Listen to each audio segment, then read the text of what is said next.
अकेला झारखंड मुक्ति मोर्चा का ही 3 लाख से ज्यादा कार्यकर्ता वहां पर जमा हो गया और जो बाकी सहयोगी दल है उनकी जो तैयारी की जानकारी हम लोगों को मिल रही है और इनके जो प्रदेश स्तरीय नेता लोग हैं उनसे बातचीत चल रही है कि लगभग 2 लाख उनका भी संख्या होगा। तो ये 5 लाख लोग प्रभात तारा मैदान में दिन के 12 बजे से ही आना शुरू कर देंगे। राष्ट्रीय नेताओं का भी आगमन होगा। हमने आपको पहले ही कहा है कि आदरणीय खड़गे जी और राहुल जी कांग्रेस की तरफ से आ रहे हैं। नेशनल कॉन्फ्रेंस से फारूक अब्दुल्ला जी आ रहे हैं। टीएमसी से ममता दी के प्रतिनिधि के तौर पर डेरेक ओब्रेन आ रहे हैं। उद्धव जी की ओर से उनकी प्रतिनिधि प्रियंका चोपड़ा आ रही हैं। सॉरी, माफ करेंगे, नाम वही ज्यादा याद है। प्रियंका चतुर्वेदी आ रही हैं।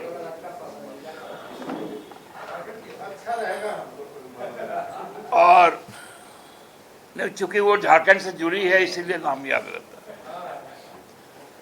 आपको अखिलेश जी का भी आगमन होगा। लालू जी और तेजस्वी जी भी आएंगे राजद की ओर से। सुनीता जी और मान जी और संजय सिंह जी ये आपकी ओर से आएंगे। अभी तक ये 14 लोग ने अपनी सहमति व्यक्त की है। कॉमरेड दीपांकर भट्टाचार्य भी माले से आएंगे, वो तो 20 को ही आ जाएंगे। सभी का जो स्टे होगा वो रेडिसन होटल में होगा, क्योंकि वो शहर के बीचों बीच में भी है और वहां से बाईपास होकर प्रभात तारा मैदान जाने की एक अच्छा एक्सेस भी है। हम लोगों के वहां पर पर्याप्त मात्रा में पेयजल रहेगा। जितना संभव हो पाएगा धूप से बचने के उपाय किए जा रहे हैं। लोगों को असुविधा ना हो उसके लिए लगातार वहां पानी ग्राउंड में भी पटेगा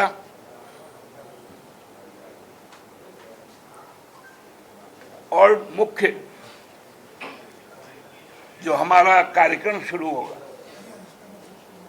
वो दिन के 2 बजे से नेताओं का संबोधन शुरू होगा। जो राष्ट्रीय नेतागण, ये एक ऐतिहासिक क्षण होगा। आप भी उसमें शामिल रहेंगे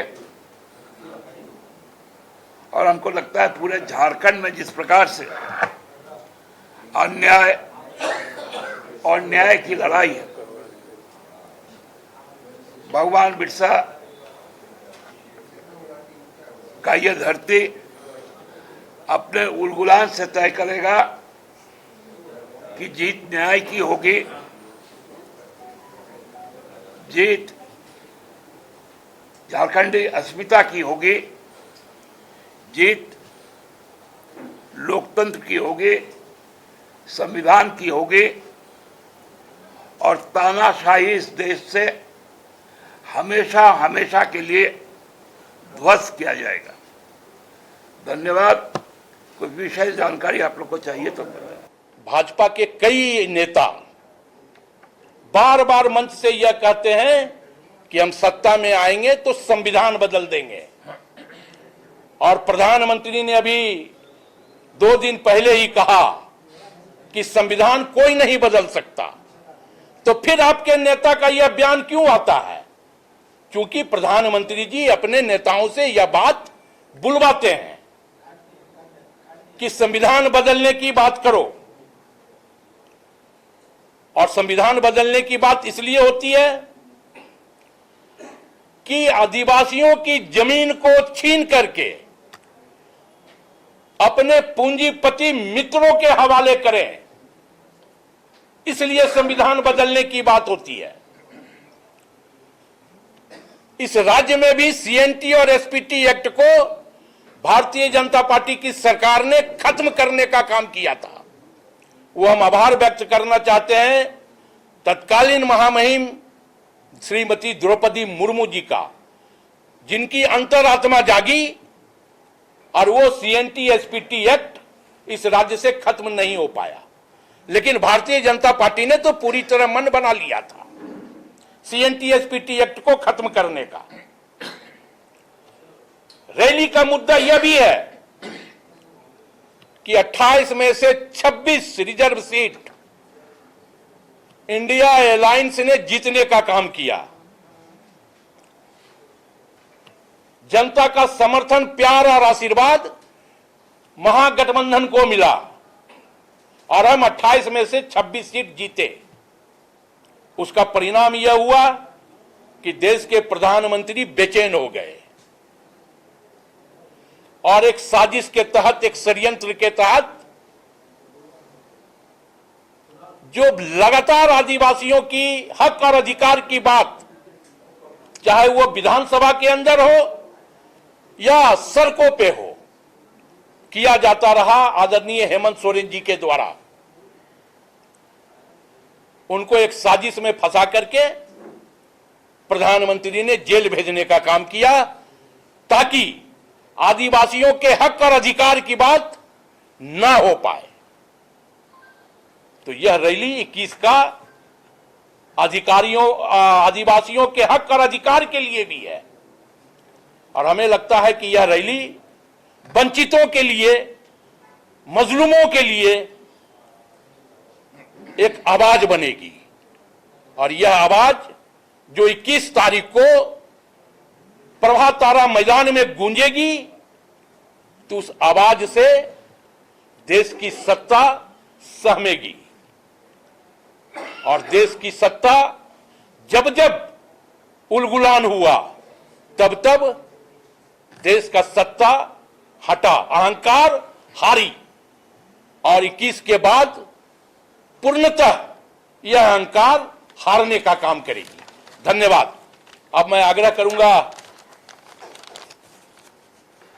आप लोग बोल, नदीम जी से, माले के प्रतिनिधि हैं, कि नदीम जी आप लोगों को संबोधित करेंगे। 21 तारीख को जो धुरवा प्रभात तारा मैदान में महा रैली होना है, ये उलगुलान रैली न्याय के लिए होना है। किस लिए न्याय के लिए हम लोग रैली कर रहे हैं? कई दिनों से हम लोग कहते आ रहे हैं साथियों, जो देश के सबसे बड़े झूठा प्रधानमंत्री, जो भारतीय जुमला पार्टी, भारतीय झूठा पार्टी, बड़का झूठा पार्टी के जो सरोकार हैं, उनके अहंकारी नीति, उनके जन विरोधी नीति और जो 2014 से लेकर अभी तक झूठे सपने दिखाए, उनके खिलाफ में हम लोग उनके झूठा वादा को जो है उजागर करने का हम लोग काम करने का रैली में पर्दाफाश करेंगे। आज जिस जगह वो कार्यक्रम हो रहा है वो एचईसी एरिया आता है। एचईसी एरिया के 22 महीना से लोगों को तनख्वाह नहीं मिल रहा है और यहाँ 10 साल से बीजेपी के सांसद हैं। उनकी जवाबदेही तय होगी, स्थानीय मुद्दे पर भी बात रखी जाएगी, लेकिन हमारे राष्ट्रीय नेता आ रहे हैं तो भी बात रखेंगे। तो जो इनके 10 साल से जितने झूठे सपने दिखाए हैं उनके खिलाफ जो है कि हम लोग पर्दाफाश करेंगे।